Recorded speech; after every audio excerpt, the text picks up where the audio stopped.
পবিত্র ঈদ, সেই উপলক্ষে দুস্থদের মধ্যে নতুন বস্ত্র বিতরণ তৃণমূল কংগ্রেসের। রাজগঞ্জ ব্লক তৃণমূল কংগ্রেসের সভানেত্রী সর্বাণী ধারার উদ্যোগে ও রাজগঞ্জ ব্লক তৃণমূল কংগ্রেসের সহযোগিতায় এই বস্ত্রদান অনুষ্ঠান আয়োজন করা হয়,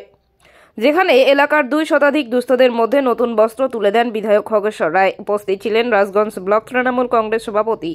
অরিন্দম ব্যানার্জি, রাজগঞ্জ পঞ্চায়েত সমিতির সভাপতি রূপালী দে সরকার, রাজগঞ্জ ব্লক তৃণমূল কংগ্রেসের সভানেত্রী সর্বাণী ধারা, পানিকৌড়ি গ্রাম পঞ্চায়েতের প্রধান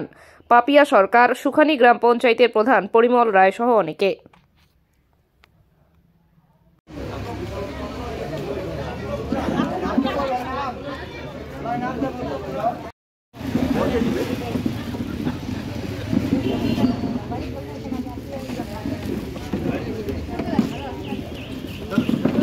নিশ্চয়ই জানেন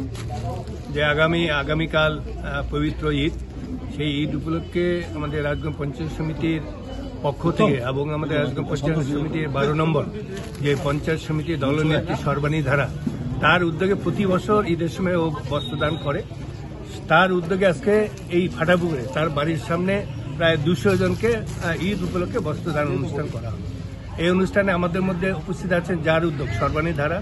এবং উপস্থিত আছে রাজগঞ্জ পঞ্চায়েত সমিতির সভাপতি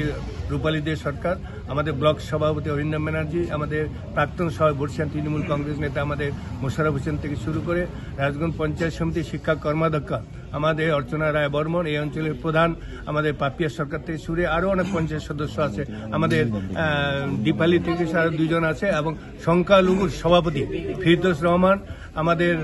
ছাত্র পরিষদ ইয়াসিন আলী থেকে শুরু করে এই অঞ্চলের সভাপতি উত্তম থেকে শুরু করে আবির, শিক্ষা ছেলের আবির থেকে শুরু প্রত্যেকে অনেকে দেবার থেকে শুরু করে সন্তোষ থেকে অনেকে উপস্থিত আছে। দেখলাম এর উদ্যোগটা প্রতি বছর দেয় ঈদ উপলক্ষে, তাই রাজগঞ্জের বিধায়ক হিসাবে সর্বাণী ধারাকে